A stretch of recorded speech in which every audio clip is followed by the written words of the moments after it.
சொன்ன எல்லாருமே வந்து வெறும் பெண் பேய் பெண் பெண் பெண் கடைசி வரைக்கும் இவங்க பெண்களை பேயாவே பார்த்துட்டு இருக்காங்க. பெண் பலவீனமானவர். எனக்கு வந்து பயம் வரும். என்ன காரணம்னா நான் வில்லேஜ்ல இருக்கேன். ஒரு நிமிஷம் பேச விடு. எதிர்த்து போராடணுங்கிற எண்ணமே பெண்களுக்கு வர்றதில்லை. வர விடுறது இல்ல. இப்படி பெண்ணுக்கு பேய் விடுறதில்ல இல்ல. துணிஞ்சு இறங்க வேண்டியதானே. ஏமா உங்களை நான் வந்து வந்து யார் உங்களை யார் ஒரு நிமிஷம் சொல்லிடுறேன். உங்களை யாருமா புடிச்சிட்டு உட்கார வச்சிருக்கா? சார் நான் இல்ல இல்ல வில்லேஜ்ல இருக்கும்போது இறங்கி போராட வேண்டியதானே. எனக்கு என்னன்னா கொஞ்சம் ஸ்ட்ரெஸ் இருந்துச்சு. சார் சொன்ன மாதிரி அவர் பிரேயர் பண்றாரு.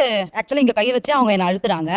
நான் விழவே இல்ல. ஆனா அவர் என்ன பிரஷர் பண்ணி விழ ஏதோ ஒரு மன நெருக்கடியில் இருக்கிற ஒரு ஆளை ஏதோ பண்ணி எனக்கு பேய் பிடிச்சிருச்சுன்னு சொல்லி போறாங்க அப்படிங்கிறாங்க. ஏன்னா இவ்வளவு பேருக்கா பேய் பிடிக்கும்? அது உண்மைதான். கோஸ்ட் ஃபைண்டர்ங்கிற மாதிரி ஒரு ஆப் சொன்னாங்க. நானும் இன்ஸ்டால் பண்ண மொபைலில் அதில் வந்து அந்த ஸ்ட்ரீட் ஃபுல்லாக வந்து அங்கங்கே ரெட்டிஷாக காமிச்சது ஈவில் கோஸ்ட் டிடெக்டட் அப்படின்னு. இந்த ஆப் எதுவும் வச்சிருக்கீங்களான்னு அந்த ஆப் அன்னைக்கு பயந்துட்டேன், டெலிட் பண்ணிட்டேன். அவங்க புது புது டிவைஸாக யூஸ் பண்ணுறாங்க. இஎம்எஃப் டிவைஸ் யூஸ் பண்ணுவாங்க, இன்னொன்று சவுண்டை மெஷர் பண்ணுற டிவைஸ் யூஸ் பண்ணுவாங்க. இஎம்எஃப் மீட் என்ன பண்ணும் அப்படின்னா எங்கெல்லாம் எலக்ட்ரானிக் டிவைசஸ் இருக்கோ அங்கெல்லாம் ரேடியேஷன் காமிக்கும். அந்த ரீடிங்கை வச்சுக்கிட்டு அங்கே பாருங்க இங்கே பேய் இருக்கு அப்படின்னு சொல்லிட்டு வேற எங்கேயாவது போயிட்டு இருக்கு, இல்லை பேட்டரி எங்கேயாவது இருக்கு, இல்லை லைட் எங்கேயாவது இப்போ அதெல்லாம் இவங்க பேய்ங்கிறாங்க. ஆமா டிவைஸ் பக்கத்தில் கொண்டு போனோம் அப்படின்னா அதை பேயின்னு சொல்றாங்க.